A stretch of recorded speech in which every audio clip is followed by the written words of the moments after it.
乡亲啊，你捌注意过劳动者伫社会角落辛苦总亏身影无？因的安全是毋是有保障咧？2022年，全台湾有320个人因为重大的职业灾害不幸来死亡，创下着6年来的新高。74岁林金宏大哥，过去捌做过建筑工人，20多年前，伊为3层楼仔悬的铁架跌落来。 从此半身不遂，人生嘛跌落谷底。尽管各县市政府祭出着无定期的劳检，但是客载量能是毋是有够？政府甲头家人阁要安怎做，才会当互劳工咧总开时阵更加安全、更加有保障咧？对总的报道，咱就为最近滚仔件的公安事件开始来看起。很辛苦是很辛苦啊，顶着太阳，风吹日晒的。 台湾的劳工无着危险做工课足辛苦嘛辛苦的。花了20年的时间，骂了政府，骂了雇主，她老公还是死伤惨重，上梁不正下梁歪，这件事情可能是最根本要来解决的一个问题。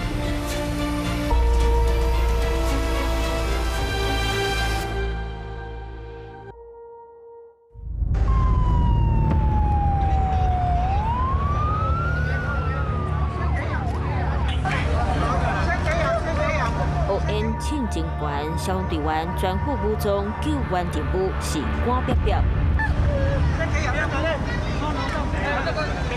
2023年4月2日，会知影，伫咧中华宝岛镇的莲花食品工厂2楼的灶脚着火，超过20名员工掉伫咧内底。无情的恶火透过热显像机规个看现，工款的工厂内底火烧真猛，烟筒管线烧甲规红滚滚。 消防队员一站一站搜索，尾仔伫咧4楼的冷藏库内底，看到9位员工关伫内底。他们有在厨房那边先做扑灭的初期灭火的动作，那他们没办法灭火之后，然后打119。 当时当伫咧上大尾班准备交班的干先生，互救出来时严重砸着伤，用化炭中毒失去意识。医护人员伫咧仪器部含呼吸道清出乌炭粒仔，为死神的手救倒了一命。尾仔业者互调查出无进行建筑物公共安全检查申报，一场大火，互莲花员工9个死去，10个人受伤，嘛烧出中部这10年来上惨痛的公安悲剧。因为我们治安法基本上是硬体的，就是设施设备要弄得好哦。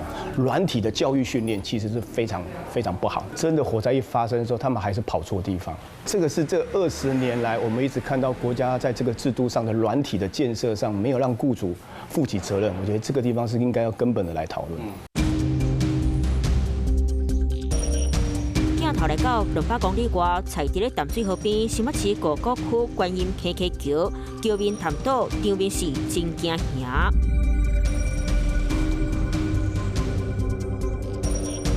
2023年4月2日，7个工人当伫咧操作吊车，伫咧桥面进行挑满生生吊绳作业。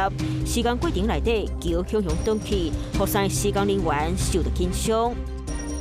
当下我在桥上，我只看到往右倾斜，接着桥就垮下去了。确实的事故原因，搁伫咧调查，是不到过5天，现场搁一摆发生意外。整条钢索突然脱落，底下工人闪避不及，硬生生被打中。 事故发生后，华视新闻团队定当来到现场，发现桥的结构已经从切割拆掉，准备上高鉴定。主要是我们要看看这个地方它的锈蚀的情况啊，因为这里都是之前就是比较遮蔽掩盖的部分嘛现在拆下来以后就知道说，其实像这种情况都有一些锈蚀。 一连串的过程，相爱负责。因为林淑芬对照发现，当初受伤的3个工人，全部拢无加保职灾保险和劳工保险，政府和头家严重失职。今天的这个悲剧啊，竟然是由市政府的公共工程带头不遵守法律，然后一而再再而三不遵守法律，新北市政府要负起最后所有的责任。位于新北市的观音坑基桥，在4月21号发生了桥梁坍塌意外。当时在桥上进行桥梁维修作业的3名工人因此受伤。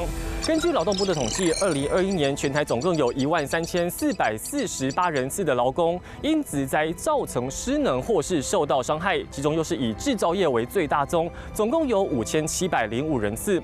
另外包含了批发零售业以及运输仓储业也都有1300人次以上。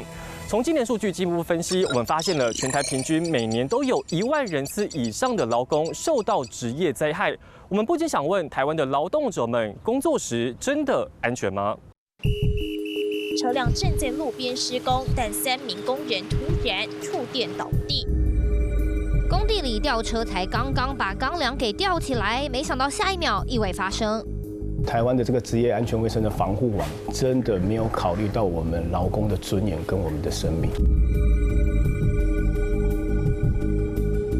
这个国家，它到底怎么了？法令上你自己也觉得要改的，让大家都要保劳保，结果你看自己雇的公共卫生也没有，所以我觉得上梁不正下梁歪这件事情，可能是最根本要来解决的一个问题。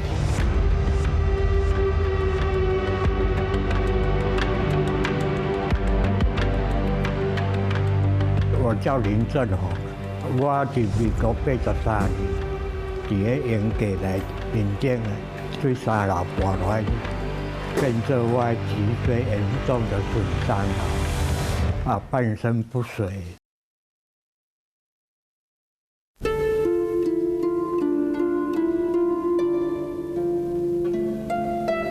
20多年前，我是建筑工人，今嘛75岁林正宏大兄，看为真远的工地，心肝头嘛开始滚高。台湾的劳工做工课足辛苦嘛真可怜啊！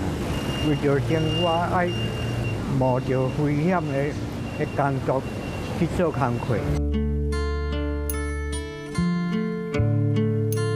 80年代，台湾营造业的景气真好，林大兄逐工伫咧工地打拼，打起厝内经济，雄雄发生一场意外，人生总安尼变调。我活得足辛苦的，我大小便即马拢伫腹肚了。比如说，我常常被烫伤了，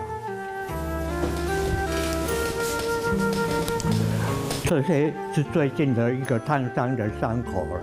自己在煮饭了，被泼到那个脚部了，真大的感慨了，生不如死啊！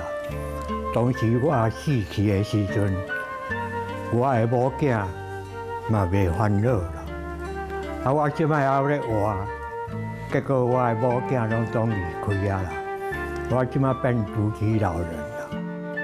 受伤了后，林大兄主动行向街路，替劳工朋友争取权益，还咪同齐作战的，各同款成为工伤受害者的好公馆。我在1998年的时候挖台北捷运，那这个是一个危险工法，人在里面会有时会得到潜水浮病，因为泄的不好的时候呢，其实我们的这个鼻腔就会很容易受伤。受伤之后，我当时流了很多鼻血啊，他们就赶快就通知日本。其实这个流鼻血的意思是什么？其实你已经是得到了潜水浮病。劳工奉献青春含体力，替头家卖命，煞规身躯病痛。台湾劳动环境到底是出什么问题？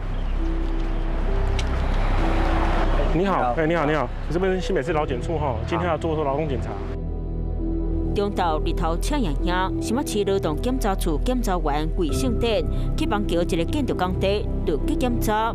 我们通常会先看他有没有这个合格的标章，然后再看他的脚座，还有那个插销跟交叉拉杆是否有没有稳固。小心有高低差哦。有高低差，小心点哦。小心。高空作业有关工人的安危、安全，袂当妥协。还没有盖好的楼梯耶。这个啊，这个就是还没盖好楼梯，然后我们这里一定会检查这个扶手，一定很多地方啊，他们上来这个扶手都没有做，所以就容易跌倒。你看劳工在这边作业，很容易摔下去。对，所以这个我们一定会。扶手很重要。再来，因为那个第二条，好，这种地方特别危险啊，因为你钢筋都是有点生锈了，你稍微擦到一下，基本上破皮了。你身边这些都是自己的同事啊，都要互相注意啊。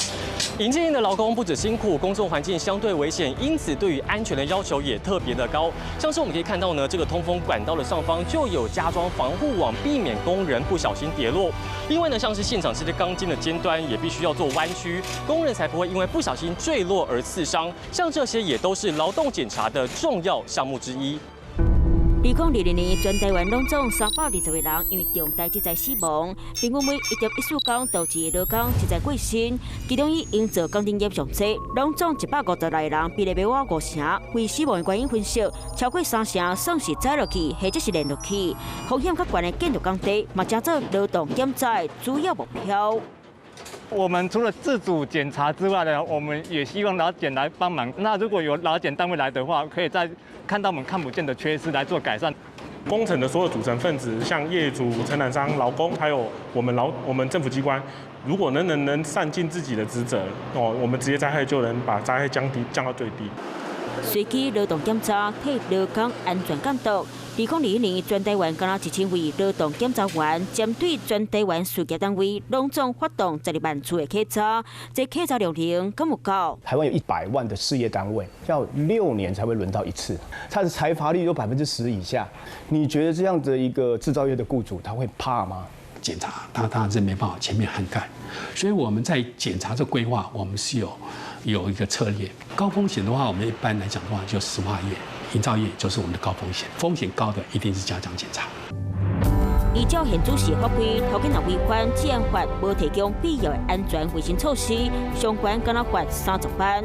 我都迄件恶心厂商嘛，必须检讨。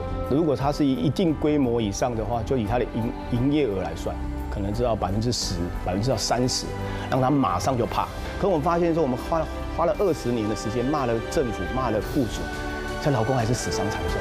当国家消极的不愿意作为的时候，你就是得要治。 2023年5月7日，台中分析爱华建筑工地吊高位关楼飘落来，造成在中1个民众一个死去10位重伤。